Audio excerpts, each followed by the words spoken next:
Municipality Keesara మండలంలోని రాంపల్లిలో ఉన్న double bedroom ప్రజలు నిరసన వ్యక్తం చేశారు. డబుల్ బెడ్రూమ్ సమస్యలను పరిష్కరించాలని ప్రజలు ప్రభుత్వాన్ని కోరారు.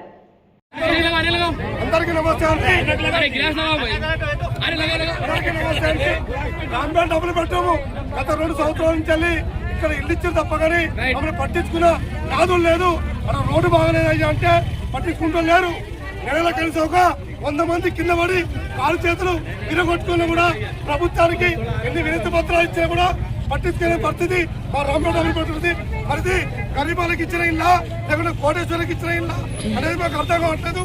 లోకల్ ఎమ్మెల్యే మరియు లోకల్ అధికారులు కార్పొరేటర్లకు జిహెచ్ఎంసీ ఎన్నిసార్లు తిరిగినా కూడా ఎక్కడ వేసిన గొంగళి అక్కడనే ఉంది. కానీ మమ్మల్ని పట్టించుకున్న నాదులు లేదు.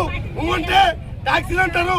అంటే మేము ఉంటారేమో, ఇక్కడ ఇళ్ళలో ఉంటారేమో, వీళ్ళు కబ్జాలు చేస్తాం, వీళ్ళు నోటీసులు అంటారు సార్. గత 2 సంవత్సరాల క్రితం ఇల్లు లేని నిరుపేదలకు రాంపల్లి డబుల్ బెడ్రూమ్ లో 52 బిల్డింగులు 6420 కుటుంబాల ఇల్లు అలాట్మెంట్ చేయడం జరిగింది. అప్పటి నుంచి ఇప్పటి వరకు ఎలాంటి అభివృద్ధి లేక ప్రజలు చాలా ఇబ్బంది పడుతున్నారు. అందులో ప్రధాన సమస్య రోడ్డు. అయితే ఈ రోడ్డు మీద కనీసం రోజుకి 1 లేదా 3 బైకులు కింద పడి ప్రజలు గాయాల పాలవుతున్నారు. ఇలాంటి సమస్యల గురించి కలెక్టర్ కు మరియు జీహెచ్ఎంసీ అధికారులకు, నాగారం మున్సిపాలిటీ అధికారులకు ఎన్నిసార్లు వినతి పత్రం ఇచ్చినా అధికారులు చూసి చూడనట్టుగా వ్యవహరిస్తున్నారని ప్రజలు ఆవేదన వ్యక్తం చేశారు. ప్రధానమైనటువంటి సౌకర్యాలు కూడా లేవని ప్రజలు చాలా ఇబ్బంది పడుతున్నారు. అవుట్ పోస్ట్ పోలీస్ స్టేషన్ కావట్లేదు, బస్తీ దవాఖానా లేదు, అంగన్వాడీ కేంద్రం లేదు. ప్రజలు కనీసం అక్కడ ఏదైనా పని చేసుకుని బ్రతకడానికి వసతులు కూడా లేవు. గవర్నమెంట్ చేసినటువంటి సెంటర్స్ కూడా ఏవి ఓపెన్ చేయలేదు. తినడానికి తిండి కూడా లేదని ప్రజలు చాలా ఇబ్బంది పడుతున్నారు. నాగారం మున్సిపాలిటీకి ట్యాక్స్ పే చేయడం కూడా జరిగింది. 1980 రూపాయల ట్యాక్స్ పే చేసిన